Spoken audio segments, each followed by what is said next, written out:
Yeah, this isn't planned, but Dee just said it's been about a year and a half since he and Haley joined us. And if you've got kids in junior high or high school, you might understand what an incredible gift that has been. So I want to do something actually. Introverts, extroverts, we're all going to unite. They're already gone in the other room, but on the count of three, just cheer for something. If you're like, I don't even know them, cheer for your favorite football team if they won yesterday. If they didn't, cheer, Raiders fans. If they didn't, cheer, sorry, good morning.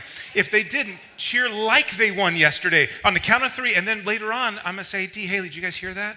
That was like love coming your way right now. So we're just going to clap our hands and go, woo, woo, woo. You just, all right, 1, 2, 3, woo!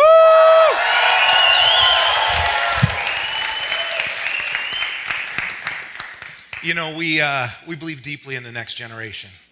And the work that the volunteers, the junior high and the high school team and Dee and Haley do is just part of the growing commitment to that. So we're not talking about the next generation today, though. We're talking about pain and suffering and struggle and obstacles. Wouldn't you rather talk about the next generation today? Because today in our series, the whole Win the Year series is about shifting away from like my 365, 2-year, 5-year, 10-year goals and saying, what would happen if I focused on living my life in compartmental, day-sized boxes? I just looked at today, from when I woke to when the day drew to a close. What if I could string together a series of days and then look up at one point and go, oh my goodness, I've had an incredible 2022. By incredible, I mean healthy.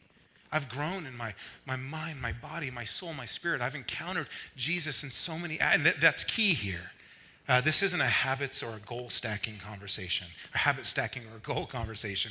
This is really central to our mission. We want you to encounter Jesus. We want to inspire you to follow Jesus and deepen your faith and relationship with him. And I think all of these habits that we're discussing in this series can be part of that if we grab hold of them. So we kicked off the whole series and said, look, so it starts with day at a time. And then last week, we started with this, you flip the script. If you want to change your life, you got to change your story.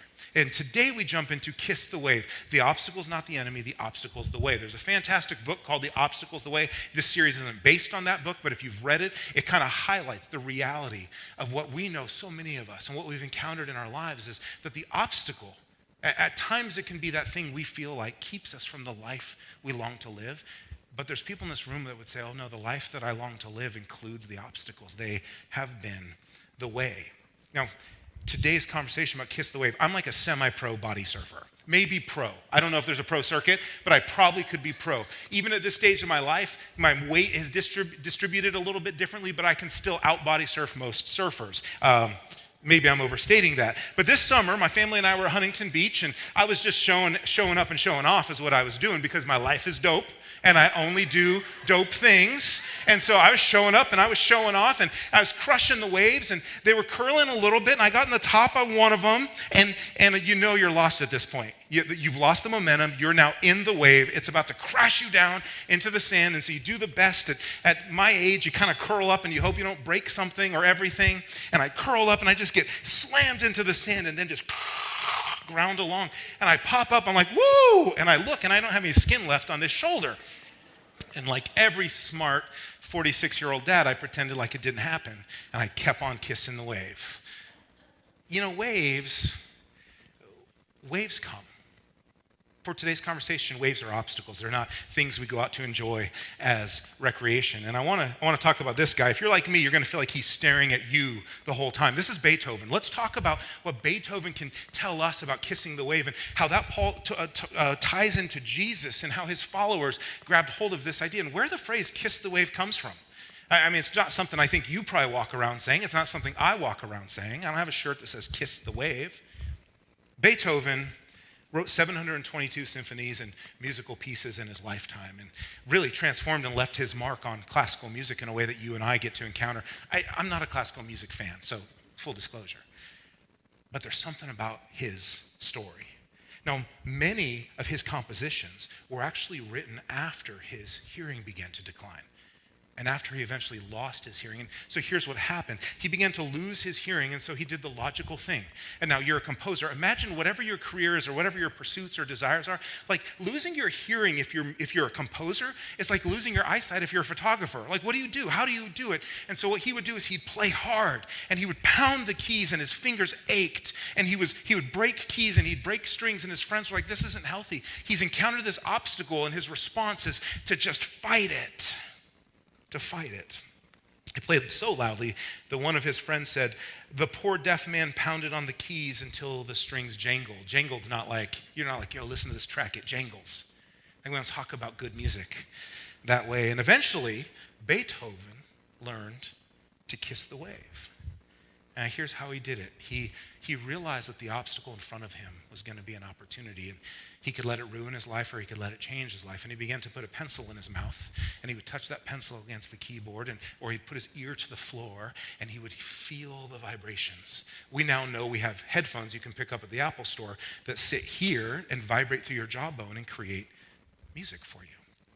And so he began to receive these waves through his jawbone. It wasn't ideal. I mean, think about this. Far from it. It wasn't ideal, but sometimes kissing the wave is doing the best you can with the obstacles that have been put in front of you. And he confronted the brutal facts, and those facts forced him to innovate. Now, here's a few interesting things about Beethoven's music in his life. High notes accounted for 80% of his music in his 20s, and then he started to lose his hearing. In the rest of his music, only 20% of the notes were high. So he had to transition how he composed music, and he had to move away from what everybody thought good music was. And so not only did he adapt to his hearing loss, he amended his melodies so these lower frequencies became more prevalent, more powerful. They began to tell the story, and eventually at the end of his life, he wrote his Ninth Symphony. Now, here's what you need to know about Beethoven, as happy as he was. He had actually had an incredible career and transformed the music industry, but not at the end of his life. He was a failure. He was dropping out of favor. People were starting to pan his music as not very successful. He's that quarterback who refuses to retire, come on, but he had a good career, move on. But he wouldn't stop, and he wrote Beethoven's Ninth. Beethoven's Ninth is considered, even for non-classical music people, we know it. We actually know one part of it. It's the most identifiable piece of classical music you or I might encounter. So here's a few things we learned about the Ninth. Beethoven's last and what people thought was his failed work from the obstacles in his life, it frightened people because it was so different than anything they'd ever encountered. Where most compositions were 30 to 45 minutes, this one was well over an hour. And had used vocals like no one had experienced before, and the low tones were so strong. And as his hearing deteriorated, he did something really interesting. He was less influenced by copying people around him. See, he couldn't anymore. He couldn't listen to like a great beat from Chopin or whoever was another composer in that time. Classical music fans, forgive me. I only do my research so deep. He just had to close his eyes, put the pencil in his mouth, and make something beautiful that was within him already. No more influence, copying, borrowing, making it, taking something and adapting it. He had to make it his own. And so he worked from the inside out, changing the game for classical music. The Ninth Symphony was composed. And like Beethoven, we'll come back to him in a little bit, Charles Spurgeon was a preacher in the 1800s. And Spurgeon said this, this is where Kiss the Wave comes from. I have learned to kiss the wave that throws me against the rock of ages. Now let that settle in real quick. It's not words we use a lot. I have learned to kiss the wave that, so he's saying, obstacles, hardship, pain, disappointment, I have learned to kiss these things because they throw me into the arms of Jesus. I have learned to kiss the wave that throws me against the rock of ages. Now, Beethoven, we did a little of his backstory. Let's talk a little bit of Spurgeon's. I mean, he's a preacher, right? Isn't our job to say, God's good all the time? That's kind of what we're supposed to do, right? Well, he was a very famous, influential, some would say the greatest preacher, and he influenced global Christianity in the 1800s, unlike anyone else. So he had impact. He started young, about 18 years old, and he preached about 13 times a week. So he was pretty busy getting his messages together, communicating them. They were well over an hour, so just a note, all right? Well over an hour each one. He had influence, but he also had suffering. Keep his words in mind as I tell you a little bit about his life. I mean, that's easy to say if you win the lottery, your relationships go great, you're super healthy, and one night die in your sleep. I've learned to kiss the wave. No, his waves, he learned to kiss the wave. He battled gout and kidney disease his whole life at a time when it was difficult to medicate. So he lived his life with perpetual, residual, ongoing pain. Physical pain and suffering he couldn't avoid. He struggled from the age of 20 to his death in his 50s. He struggled and was public with his struggle with depression, which was unheard of if you were a Christian man at that time. You didn't talk about your depression, you hid it. He openly struggled with his depression. His wife spent half of his life, 25 years of their marriage, bedridden until she died. So he spent his entire marriage caring for his bedridden wife. He faced opposition for his messages. You know what he was, what he liked to preach against? American slavery. Now he was British, and his contemporaries told him things like, "You're sold out, you're compromising, preach the gospel." If anyone who follows Christian history, Spurgeon was a gospel preacher. But in his day, he was criticized for being watered down, for focusing on the wrong things. When he was 20, he was preaching to a crowd of 12,000 in the London, Surrey, public hall, and this place is packed. And his detractors came in and yelled, "Fire!" And people stampeded. 7 people died, were trampled to death. Another 30 were injured. And he carried that with him.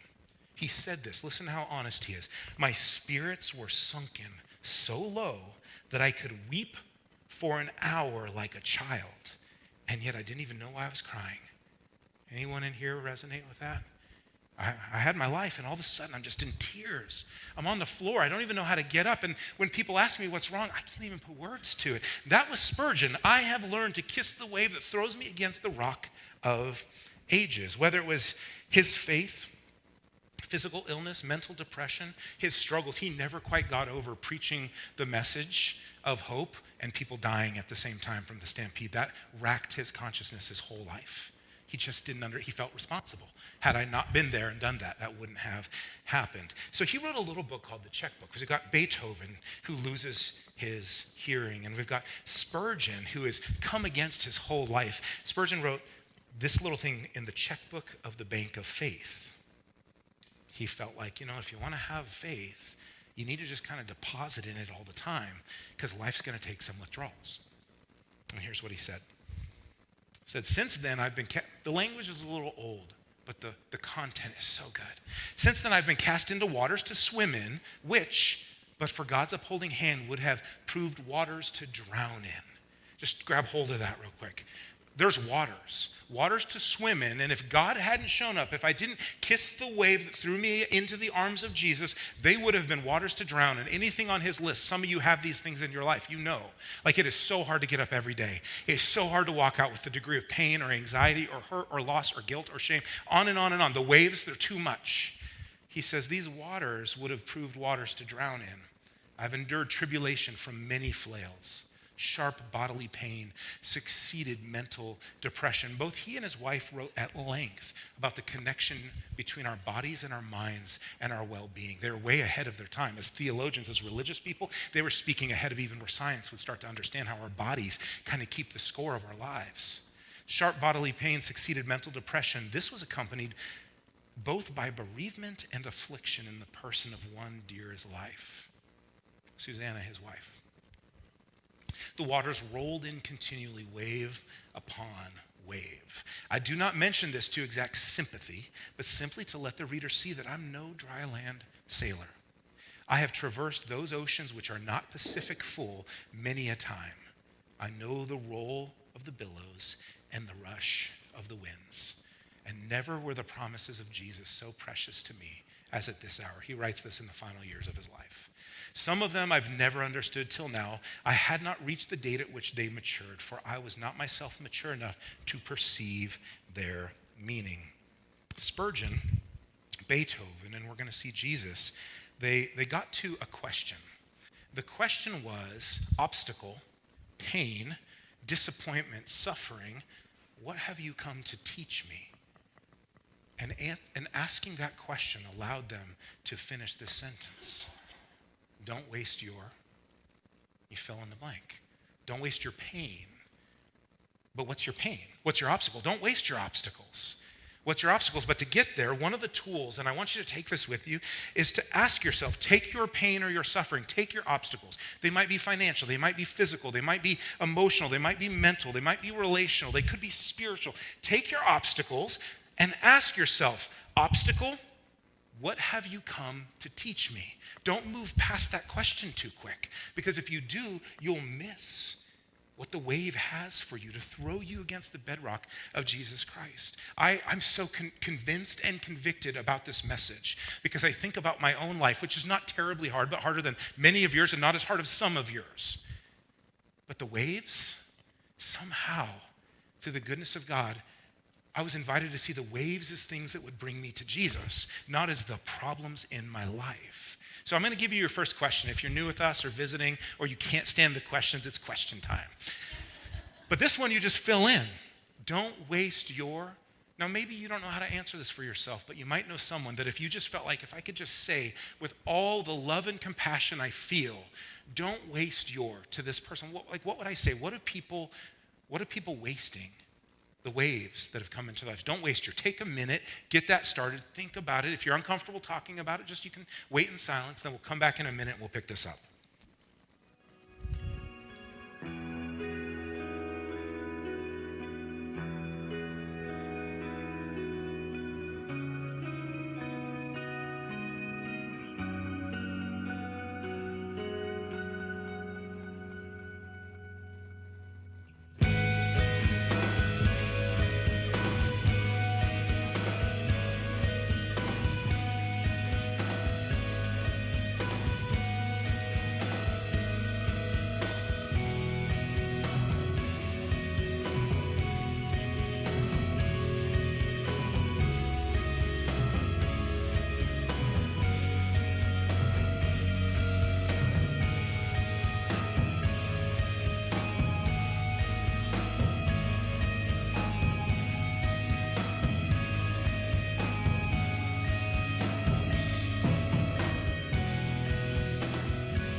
So this question and this conversation about kissing the wave, it's tricky because it holds in balance some way the like sympathy and empathy and how we live into all these things. And so I have the privilege of kind of pulling out of the real nuts and bolts of life that we have to sort these things out with and just jumping into, but let's go high order. What could this look like? Well, imagine if Beethoven hadn't kissed the wave. Imagine if he saw his obstacle as the loss and end of his life, of his purpose, of his meaning. Imagine if he no longer composed anything else. Now, you might be like, I don't care. I don't know classical music. But people do. Hundreds of thousands, millions of people have been impacted by his greatest piece, Ode to Joy. Just take it in right now. 1 minute.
Yeah, he's done. He's at the end of his life. He hasn't produced a good work in some time. He's fully deaf. What good is left in him? And he produces his 9th symphony, which concludes with Ode to Joy. Just put yourself there real quick. What in the world? What was he hearing in his mind? The obstacle was the way, and he put it together, and he transformed. I mean, see that woman crying? Music can do that to us. Like to sit there, Beethoven, was he really like, yeah, I'm getting Germany, I'm going to make someone cry years from now. That wasn't like it was that good. I have an issue with classical music, though. That one guy, like, what's he even do? Everyone else is playing, singing. They're like, and everyone's like, you're great, you're the best. I don't know. Okay. So here's the thing. Kissing the wave is taking listen to this, is taking full responsibility for every situation you find yourself in. It's taking full responsibility for every single, it's not saying taking fault, but taking responsibility, saying I'm able to step into this and respond to what's happening. I'm taking responsibility because I know this. Everyone is fighting a battle that we don't know about. I don't know about. The person next to you, even your spouse, your friend, family members, your roommates, like we're all fighting battles that nobody knows about at times. And I believe this to be true. Our experiences don't make us. It is what we do with our experiences that make us. We all have experiences. They don't make us. It's how we respond. It's what we do. Do we kiss that wave that throws us into the arms of Jesus? So it's very counterintuitive. I mean, come on, the idea that like pain is, even though we know it's true, it's counterintuitive to our brain. Our brain doesn't want pain. It doesn't want obstacles. It doesn't want to confront hardship or to deal with difficult things. But the obstacles are not the enemy. Sadly and truly, sometimes the enemy is simply us and our desire to avoid all obstacles and to see them as unnecessary things in our lives. So Paul, we're going to go to Paul. He's a follower of Jesus, right? If you don't know much about Paul, he shaped up a lot of how the church thinks about the ethic of following Jesus, what it means to live a life of love. Now, here's Paul's backstory. Has Paul kissed a wave? Has he encountered an obstacle? Let me tell you just a few of the obstacles he encountered. And then I should start with, like, everyone hold your hand up. And let's do that. Hold your hand up. Everyone put your hand down when Paul's encountered an obstacle you haven't. I have received 40 lashes minus 1 5 times. Okay, most of us. I'd be a fascinating conversation. Okay, I've received 40 lashes minus 1 5 times.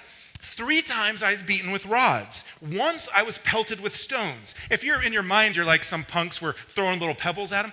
Paul was pelted with stones. They thought he was dead.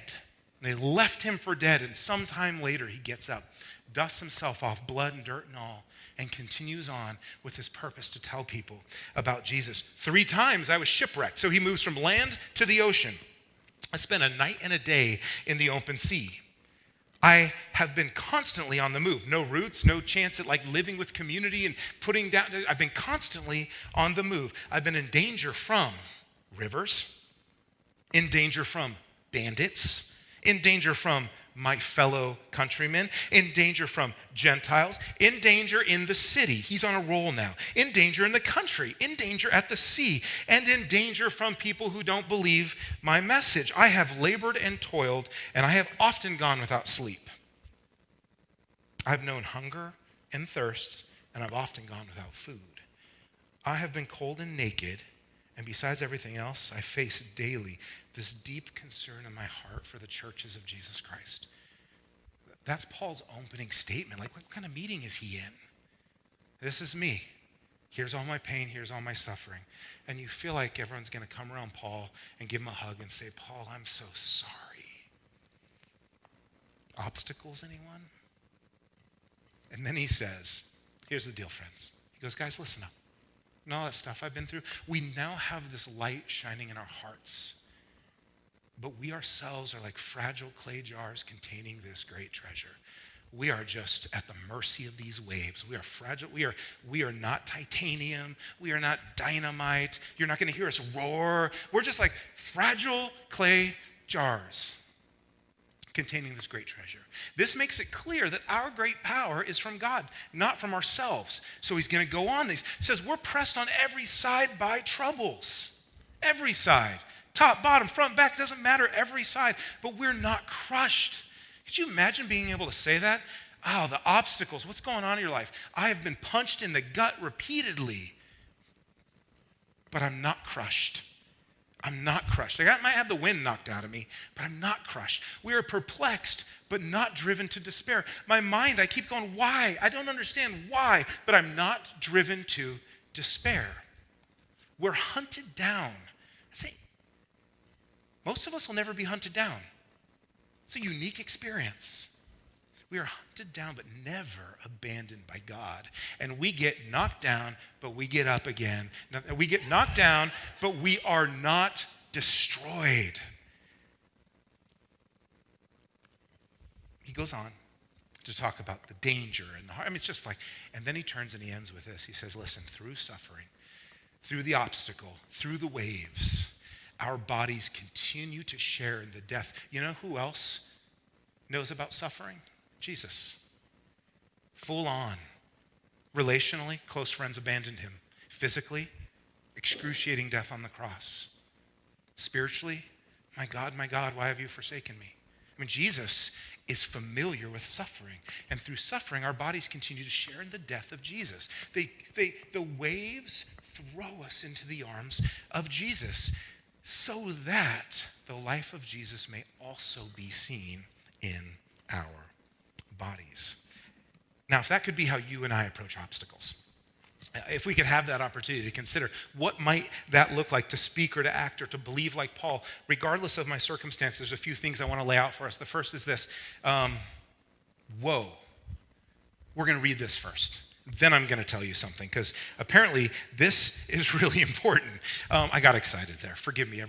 Rewind. Okay, everyone, here's Paul's closing words. So we don't look at the troubles we can see now. Rather, we fix our gaze on things that cannot be seen. For the things we see now will soon be gone. So the waves will soon be gone. But the things we cannot see will last forever. Jesus and a life he calls us into. So the first thing I believe is that waves will come. Like just a statement. Waves will come. Listen to how Jesus talked about this. Jesus, who we believe, he following Jesus will make your life better and make you better at life because he has the words to eternal life. He's the way, the truth, and the life. He even says, remain in me or you can't live your life without me. This is how Jesus talks about it. He says, anyone who listens to my teachings and follows it is wise. Like a person who builds a house on solid rock. Some of you are building houses, right? The first thing you weren't like, let's find a good sandy foundation on a floodplain. Like, no, like a person who builds a house on solid rock. Though the rain comes in torrents and the floodwaters rise and the winds beat against that house, it won't collapse because it's built on the bedrock. And I just picture Jesus looking at his followers and saying, listen, though when the rain comes in torrents and the floodwaters rise and the wind beats against it, it won't collapse because it's built on bedrock. See, Jesus said waves will come when the waves come. When the waves come. But he goes on, he says, but anyone who hears my teaching and doesn't obey it is foolish. Now, if you know anything about Jesus, we think he's incredibly gracious and good and loving and always truthful. And foolish doesn't seem like a nice thing for him to say. He's just being honest. It's a really bad idea to build your house on the sand.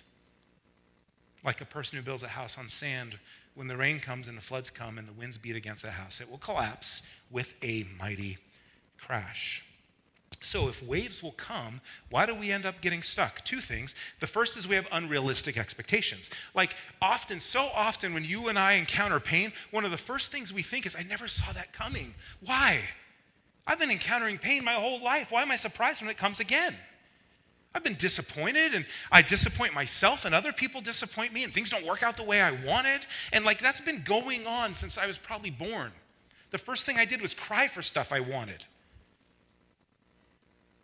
And yet, unrealistic expectations will keep us trapped and locked and stuck and take away the gift and the opportunity we have to kiss the wave that throws us against the rock of ages. I see this so much in premarital counseling. So I do a lot of, not anyone in this room I did premarital counseling for. You guys are awesome. But everyone else, okay? Here's what happens. Couples get together and you start to talk about healthy relationships, and eventually I'll talk about now when things get hard, and they kind of look at each other with a smile like, Carlos, I know you and Emily are messed up, but we're not. Things are never going to get hard for us. And then you know what really confuses it? The wedding day. First of all, they've both been doing like paleo diet for 6 months, right? So they're looking sharp, skin tone's good, their hair's good. The bride has got a team of people that spend the day beautifying her, because that's what every day's like, right? The groom waits down there. He's a little slimmer than normal. He's looking good. He's freshly shaven, maybe, or at least a nicely shaped beard. And it happens. She shows up. They look at each other and they go, every day for the rest of my life. And then they get down there. Oh, that's not true, because like a month later, she walks into the kitchen in that like team building work group shirt she has on that's 5 sizes too big, and he's already gained 20 pounds. And they're like, wait, what happened to the person at the vows? Vows are promises that you make for yourself in the future. If you think about premarital counseling, weddings, unrealistic expectations are so much of what premarital counseling is for. Let's just get down and talk about the realities of life, all right? Because when you say vows, you don't need them. You're about to have a catered meal with the people who love you, and you're going to get a bunch of gifts. You don't need vows that day, till death do I part. You need them later, when you actually are facing things like death and sickness and conflict and frustration and that. So unrealistic expectations are so much a part of what keeps us from kissing the wave. And the other one, this is really important. I don't know if you ever think about it, but we all have theology. Theology is how we use our mind, reason, and logic to think about who God is. Unrooted theology can stand in the way of being able to kiss the waves. And I think what we would say is, if God is good, then he wouldn't let this happen. And things like that start to form in our mind. We take ambiguous ideas like good and ambiguous comments like this, and we put them together, and we just start to get lost in this idea that the obstacle's the problem. Jesus himself was confronted with obstacles constantly. He didn't ever seem to say, this is a problem, why is it here? So we have unrooted theology. Here's what I mean. Listen to how Jesus talks about it. He says, I've told you all of this. He's telling them about him leaving and his death and his resurrection. He says, so that you may have peace. Here on earth, you will have many trials and sorrows. Full stop. It's just a statement. Your theology has to include trials and sorrows. You'll miss out on a full, vibrant life of faith if you don't leave room to go, Jesus, why would you say that? Because if you're Peter, you're in this group and you go, wait, time out, Jesus, before you say the next thing. Question. Peter, yes. Okay, so we've seen you feed like 20,000 people with nothing. And we've seen you walk on the water, and there was the case of those few dead people you rose. So like, we're not going to have trials, right? And Jesus would go, no, Peter, here on earth, you'll have many trials and sorrows. It just is. It is part of our experience. But take heart, because I have overcome the world. Now, Peter heard Jesus say that. And after that time, he's writing a letter to some people trying to follow Jesus. And listen to how he talks to them. He says, dear friends, don't be surprised at the fiery trials you are going through, as if something strange was happening to you. Don't be surprised by the obstacle. Obstacles are part of life. Instead, be very glad, for these trials make you partners with Christ in his suffering, so that you will have the wonderful joy of seeing his glory when it's revealed to all the world. Now, he starts to lean into what we call the end here. What happens after this life? And that brings me to the other reality. Waves will stop. Waves will stop.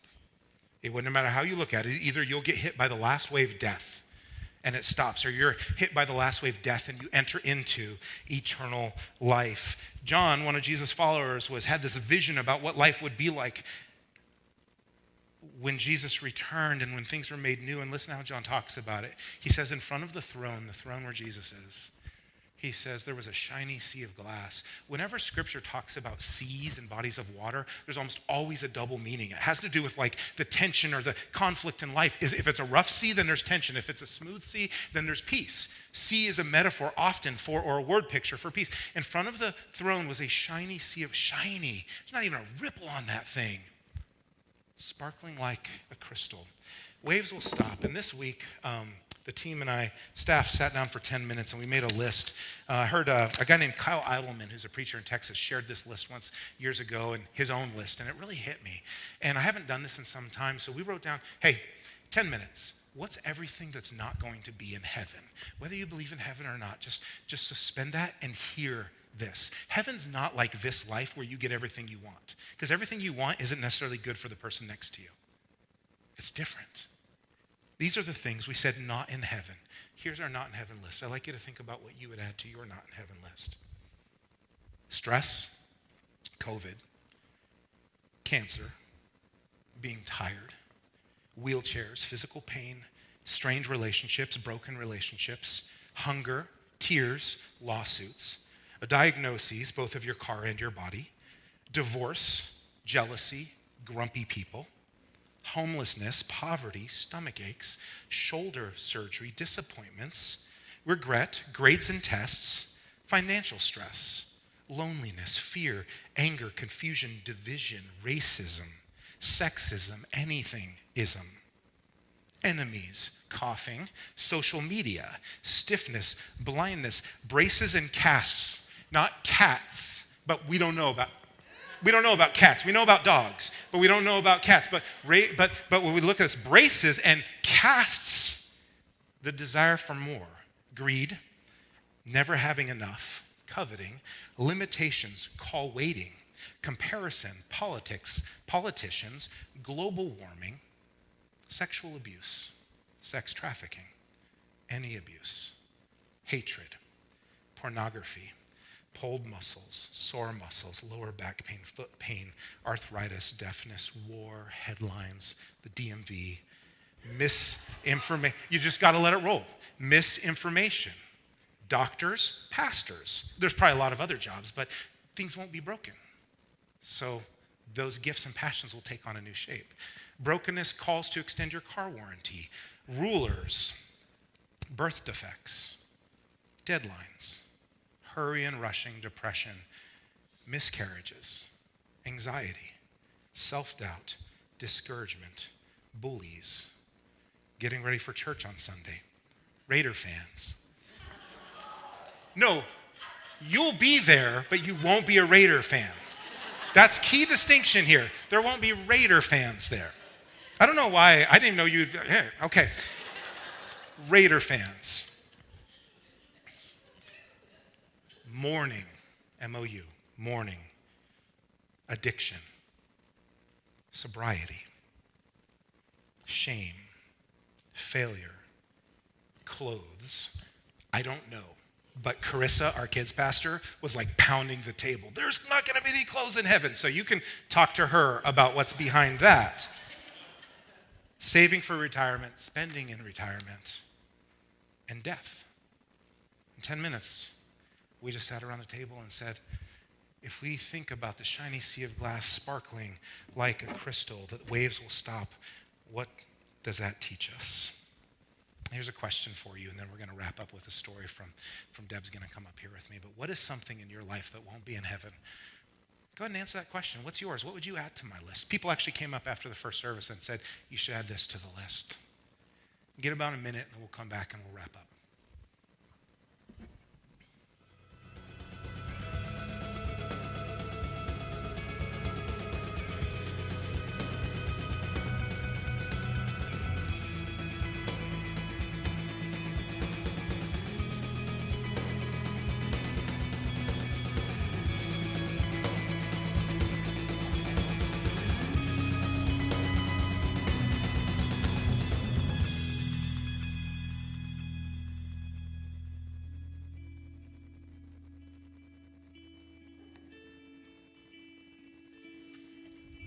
I want to offer you some encouragement. Do me a favor, open a note on your phone, or if you're a paper person, grab a little notebook, regardless of where you are in your journey towards Jesus, and just begin this dream. Because Jesus promises us this place that's not like this place, where the sea is smooth. He uses words like there will be no crying and no pain. Something we all want. Start to build this list. A couple weeks ago, we talked about gratitude. Practice gratitude every day. This could be part of your gratitude practice. It could be part of how you say, pain, what have you come to teach me? How you walk into that. Now, years before Jesus, years before Paul, many years before Beethoven, there was a prophet. And prophets in the Old Testament are always like outsiders. And he said these words. So he hears about how hard things are going to be. And instead of arguing that or saying, that's not fair, or why is there obstacles? He said, I've learned to kiss the wave that threw me against the rock of ages. He says, I trembled inside. Listen how human this is. I trembled inside when I heard this. My lips quivered with fear. My legs gave way beneath me, and I shook in terror. Even though the fig trees have no blossoms, and there's no grapes on the vines, and even though the olive crop fails, and the fields lie empty and barren, even though the flocks die in the fields, and the cattle barns are empty. Now, most of us can't relate to these even those, but it could be even though my health fails, and even though those I love are distant from me, and even though my mutual funds decline and I no longer have at least a 6% return year over year, even though, just modernize this to you. Our lives are filled with even those. But watch what he does with all of his even those. Yet I will rejoice in the Lord. I will kiss the wave that throws me against the rock of ages. I will be joyful in God, in the God of my salvation. The sovereign Lord is my strength. He makes me as sure-footed as a deer, able to tread upon the heights. Obstacle, what have you come to teach me? Now we're going to have Deb come up. Deb's story is not entirely tied to this, but it did come together because here's what unfolded. We're in a life group together. And let's do this. Would you put your hands together for Deb? I realize I brought you up without you just kind of walked up to a cold open. Deb texted our life group. Her parents live where the Boulder fire was in Colorado. And she texted our life group and said, can you pray for my parents? They were just emergency evacuated. And so our group, we have several prayer threads going. We started sharing that. And then she texted back. She's like, part of the conversation was they have some horses and they weren't able to rescue their horses. And they said, please pray for the horses. And we ended the night. She sent a note and said, the barn burned down and they lost the horses. And so we're just sitting in that reality. There's different hardships for her family and her life and for our life group. You brought us in. So give us just a little backstory about how that played out and your parents. And I've got some pictures that we'll go through and we'll talk about kind of how they kissed the wave. So my parents called us to let us know that they were evacuating, that there wasn't any time to unlock the gate for the horses. The heat was just too intense. And so the last picture we had in our minds was a neighbor letting them know 20 minutes later that the barn was on fire and the horses were in it. So that was the image we were left with. This was them sitting on the safe road looking up at the ridge on fire. And to be at that point, it had passed their house. And so we just did what we know, and that's to pray. And it wasn't with a prayer saying God had to perform in a certain way. It was just a prayer that God would be with us, with the animals, and with all the people who were in the unknown. Yeah, and I'm going to totally disagree with myself right now because as much as I want us to understand how the obstacle is the way, sometimes miracles happen. And this is a miracle. I mean, it unfolded. So we all kind of went to bed feeling crummy. We woke up the next morning, we had a message from you. Tell us about that message. So I woke up in the morning to a text that the horses had been rescued. And then when I spoke with my parents, I got the full story. There was a group of young adults who were praying in a room about an hour and a half away. And an impression came upon one of the guys that they should come and hook up a trailer and go try to rescue animals.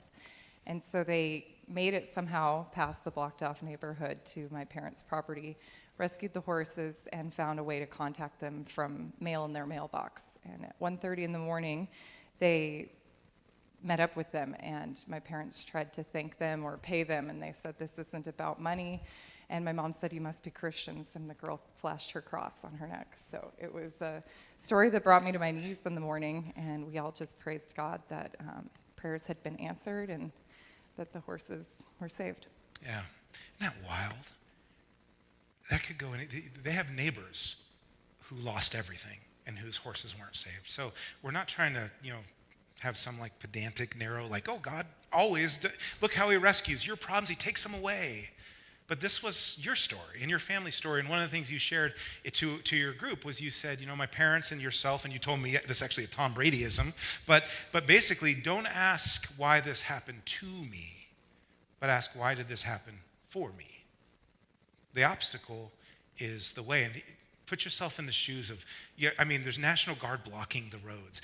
This group of teenagers, young adults shows up with a trailer. Where are you going? Oh, God told us to save some horses. Come on through. That's not how this thing unfolds. Somehow they get there, and here's the horses right here. And I don't know, you talked about your parents are wrestling with, because they have neighbors who also prayed and didn't have the same outcome. But that's not the point. Not the point of this conversation, not the point of the story you shared with us. It is, I've learned to kiss the wave that throws me against the rock of ages. And even if I spend my whole life being battered against the rock of ages, I will praise the Lord. I'll learn to give thanks to God in all things. I'll learn to look for the time when the sea will be smooth as glass, and all these things will be gone. Our stories will be different. They won't be about this. So can you thank Deb for coming up and sharing? And thanks.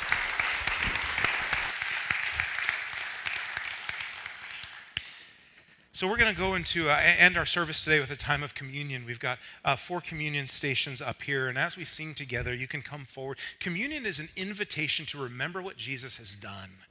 It's actually an opportunity to go, I can sit in the midst of any obstacle because I follow one who's gone ahead of me into every obstacle, even the obstacle of death.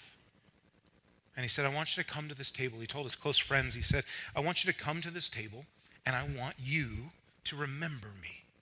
I want you to remember my life and my death, and eventually they would understand his resurrection. I want you to take this bread. When you come up, the bread is cut. Traditionally, it would have been torn. He said, I want you to take this bread. This is like my body broken for you. Jesus' way to your heart was through suffering, not through power. It was through suffering. My body broken for you. I want you to take this cup, and you can dip the bread in that juice, or we also have self-contained canisters you can grab it. And this juice or wine represents my blood shed for you. And he said, I want you to do this and remember me. And remember me. So I have a prayer I want to lead us into this. A lot of you know the Serenity Prayer. Are you familiar with it? It's probably maybe next to the Lord's Prayer, one of the most known prayers today. And Serenity Prayer goes like this. A guy named Reinhold Niebuhr wrote this prayer. It says, God, give me the grace to accept with serenity the things that cannot be changed. Courage to change the things which should be changed. And wisdom to distinguish the one from the other. But then he went on. And we don't often follow the rest of the Serenity Prayer. And listen to what he said. Living one day at a time, enjoying one moment at a time, accepting hardship as a pathway to peace. Taking, as Jesus did, the sinful world as it is, and not as I would have it. Trusting that you will make all things right if I surrender to your will, so that I may be reasonably happy in this life and supremely happy with you forever in the next. Would you pray with me?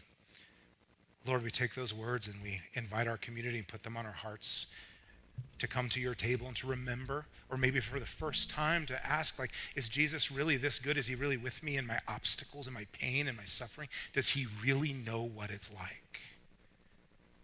And we know your scriptures tell us that we do not worship a God who doesn't know every intimate detail of the human experience. You have been incarnate with us. So God, thank you for communion, this experience of mystery we get to share in together. Thank you for being a safe, well, not safe, but the best landing place for us to be thrown into with the obstacles of life. In Jesus' name, amen.